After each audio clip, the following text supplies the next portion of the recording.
découpé ça et vous les avez collés dans l'ordre. Magnifique.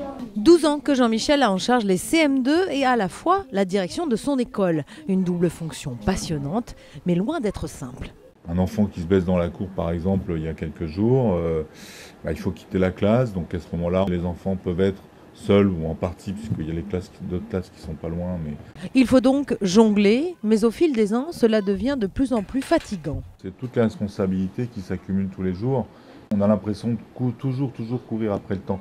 Une impression partagée par cette autre directrice d'école maternelle. Elle travaille régulièrement les mercredis et les week-ends en plus. Je suis en classe 3 jours par semaine et une seule journée dans le bureau. La charge administrative, elle est peu compressible et donc oui, j'aurais besoin de plus de temps pour le faire, ça c'est sûr.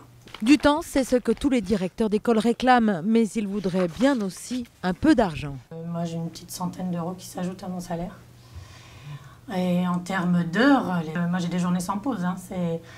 La reconnaissance financière, elle serait la reconnaissance de l'institution aussi quelque part. Enfin, beaucoup de directeurs regrettent de ne pas avoir de véritable statut. Ainsi, en cas de problème avec un autre enseignant, ils n'ont aucune autorité sur lui.